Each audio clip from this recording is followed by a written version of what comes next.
Hey there, Stephanie with Abundant Life Health Advocates. So, I have been thinking, how in the world am I going to help all these people that need someone to advocate for them, right? How I can't get to everybody's doctor's appointment or get to surgery with every person or follow up with every person afterwards. It's just, I can't. And then I heard my dad's voice in my head. Don't tell him, but I did. I heard him saying, Stephanie, if you give a man a fish, he'll eat for a day. But if you teach a man to fish, he'll eat for the rest of his life. And then I thought, oh, I can teach people to advocate for themselves. So that's what I'm here to do with you today a little bit. So what I'm going to show you today, it's whether you're 18, it's whether you're 80. It's if you have a list of medical diagnoses, that could fill up a binder in and of itself, or if you've never even been to a doctor yet. It's for any and all of those situations, and I will get to why. And now is the time to get those things set up for yourself. So how do I know it's for everybody? It's for everybody because I know that at some point in your life, you most likely are going to have to see a doctor. You are probably going to be diagnosed with something, whether that's acid reflux or you're needing a knee replacement or something. You're going to have to see a doctor. You're going to have some kind of diagnosis.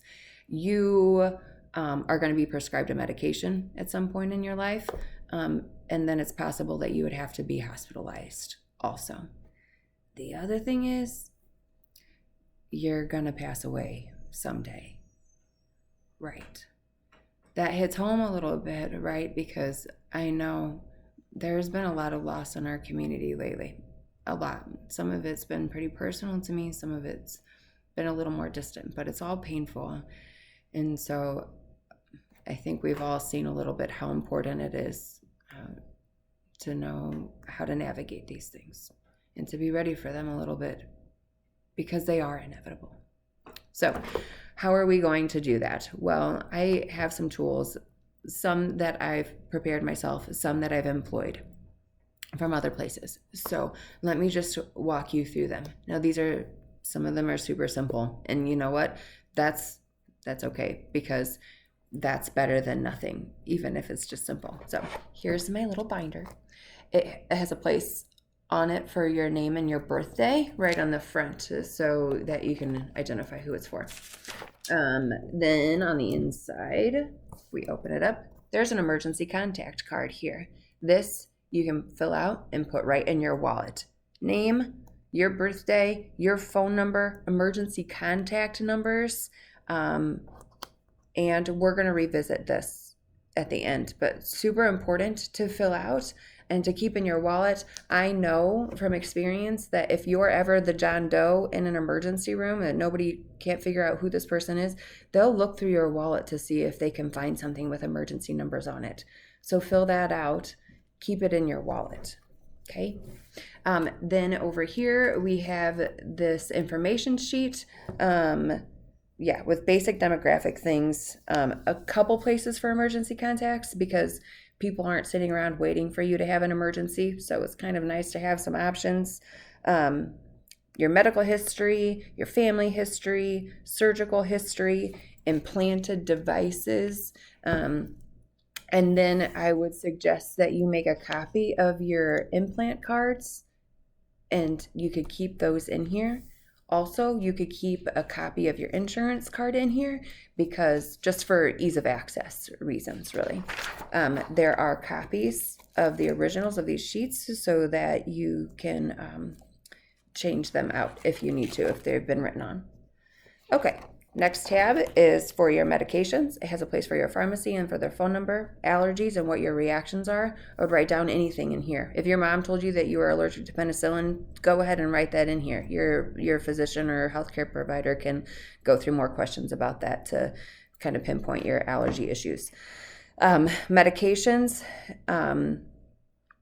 you would note that there's a start and a stop date. Sometimes it's just nice to know what you've been on and what's worked and what hasn't worked. On that note, Down here at the bottom, I have a little key, and it shows you down here if something's discontinued. Like in medicine, what they do is they just put a single line through it. Like in your charting, they would just put a single line if something was discontinued. That way you can see what has and what hasn't worked. So that's just a side note. Also, you'll notice under medication, it says reason. Please know why you take your medicines. It's so important. I've seen horrible things. I saw someone once taking their seizure medicine like it was an anti-nausea medication. Like, that's a bad deal. So know what you're taking, know why you're taking it, how often you're taking it, know where you get it from. Yeah, helpful. Okay. Next page is where you can keep your records. So I've made a couple little logs for your vital signs if you want to employ that. For blood sugars, if you want to put that. If you've had testing done, you could put that in this record form, on this record tab. It's nice to have all your stuff in one setting. You know, sometimes people have multiple doctors that they see, and then if you're able to keep all of those records in one place, don't rely on your physician's office to get all of your records for you. It's just, it can be harder than what you think. And so my suggestion would be to advocate for yourself. Make sure that you have what you've been through so that they know. This next section is for physician appointments. There's in testing. There's a place to write the date and time, what you're having done. So whether it's a physician appointment or a test, who it's ordered by. So say you are being referred to a new physician, you could write what physician ordered you to see that physician. So your cardiologist said, I want you to go see a neurologist because I think you have sleep apnea. You could write in here the neurologist's name and then the cardiologist who referred you. Hope that makes sense. And then the goal. Like, there's a reason that you're seeing these physicians, and they have a reason in mind. Know what your reason is too. So we'll just stick with that example. If your cardiologist is asking you to go see this neurologist because he thinks maybe you have sleep apnea that needs to be treated, you could write that, treatment of sleep apnea. Also, if there's testing that's needing to be done, like if you're having, even a routine colonoscopy, you could write colonoscopy just for preventative, but know why you're having a test done. So that's the log. These are some questions just off the top of my head that I came up with in different situations. So if you're going to be hospitalized, if you're having surgery, if you're having some kind of device implanted in you, what kind of questions would you need to ask? And so those are for kind of special situations. This form here is one that I made that you could take to your doctor's appointment with you. So I would suggest, before you go to your doctor's appointment, to have an idea, one, to know what your goal is there, what you're hoping to address. And then you write down questions that you have. You could do that here. And then there's a couple questions to ask every time. And then where you could write down what was discussed and what the plan is. Because you want to know what the plan is and make sure that you understand what it is that the doctor was trying to communicate with you. And then you have it here, because I know that a lot of times you walk out those doors and it's kind of like, I have no idea what we just talked about. It's easy. There's a lot of information thrown at you. So make sure that you have the highlights and know what's important. The next thing is where we start talking about more end of life kind of decisions and an advance directive. And I can't stress enough how important this is. And if you're 18 or older, this is for you, okay? So healthy, well person, that's definitely the time that you want to be thinking about these things, because, it's like, if you wait until you get some kind of a terminal diagnosis to fill these kinds of things out, it's like, okay, say you go in and you find out that you have cancer. You don't want somebody handing you an advance directive at that point, right? You want to be focused on how do we fight this and what do we do? that's what your focus is going to be on. And, say you have this done already, it's like that's exactly what you can do, because you already know what you want to do at the end of life when we're not doing that anymore. So anyways, important. 18, 80, 100, whether you have medical diagnoses or not, now is the time to go ahead and fill this out if you haven't done it. And can I just say, because here's my parents, I said, we should do this. And they're like, oh yeah, we've done that already. Oh, okay. Well, let me see it. Well, they didn't even know where it was at. So God love them. They didn't know where it was.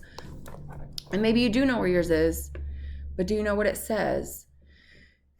So let's just walk through this quickly, what it would be. So the first part is choosing a healthcare representative. 3 out of 4 of you is going to need someone to make medical decisions for you at some point in your life. That's a lot of you. So choose that person wisely. If you choose today and you don't need somebody for 20 years, you can change this. But if you get this started today, right, don't let that be an excuse to not choose someone, because we never know, right?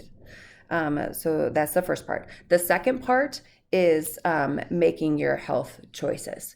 So what I like about this form is that it addresses healthcare choices now, and then it addresses healthcare choices at the end of life. Like, how aggressive do you want to be today, and how aggressive would you want to be, say, when they're done with treatments? So it gives you those different situations. It talks about being an organ donor, talks about different kind of procedures like dialysis or blood transfusions and things like that. And like and feeding tubes, that's another one. So we will address all of those in here. And then you can make this legal in the state of Indiana anyways by having 2 witnesses sign it. So it can't be your healthcare provider. It shouldn't be like your spouse or your next of kin. It should be somebody different. But that way you can make it legal. And why keep that in your healthcare binder when you're totally well? Well, because you can give it to your healthcare provider then and make sure that they have it, you have it, everybody knows where it is then, right? And what it says. There's that. The last part of this is called a legacy project. And if I can just put a caveat in here as to how does this apply in a medical setting? Well, it does, because say it's, the end of life, say that things are done. This helps your family members grieve, okay? So for their well-being. Listen, there's a couple things people don't want. They don't want to live a non-purposeful life. They don't want to leave a burden on their families. So filling out your advance directive, that helps lift that burden from your family. It's hard. Even if you've had discussions about what you would want in end-of-life situations, having it in writing, it offers peace of mind for those people who are having to make decisions for you. Because it's just not always that cut and dry. It's just not always that easy. So have that to help shoulder that burden for them, okay? Own that a little bit for yourself to help them out, because I know you want to help them out. And then the legacy project part, this is just simple. There's just a notebook in here. I have some ideas about things that maybe you want to write to your loved ones. And if I can be personal for a second, this I have personal experience with. So I have a sister that passed away in a car accident. It was just days after her 20th birthday. How in the world she did this, why in the world she knew to do this, I have no idea, except I think the Lord just prompted her and she was obedient. So she wrote to us that she loved us. She wrote to us that she knew she was loved and that she was okay. And she wrote down all these names of people that she wanted us to know. So I personally know how much it helps in the grieving process, because it's pushing 20 years now that happened. And it still is something that I think about today. it's still important to me today. I pass it on to my children. I let them know that she wrote that. It means something. So those are some of my tools that I have to offer. So why are you going to call me when I just walked you through all of them? Well, because here's the thing, and this might sound mean, but my guess is you won't do it if you don't call me. And it's not, I don't mean it to sound degrading because you're smart and you're all the things. It's just that, who wants to take a couple hours, or actually it will take us a couple hours probably to go through it. But for you to do it on your own, it's probably going to take longer. So why call me? Call me because I can walk you through these different situations, because I can help you make sure that you do understand your medications, because I can walk you through different end of life situations and facilitate discussion with that. So, we could do this just with you and your spouse, with you and your kids, your adult children. We could do this with some trusted friends. Honestly, doing it in a group, I think, would be really lovely, because this is hard, but it does bring up different discussion points. So, yeah, let me empower you to advocate for yourself. We can be a team that way. Okay, so thanks for listening to me today. I hope it was helpful, and I hope that I can walk you through this soon. Thanks. Bye.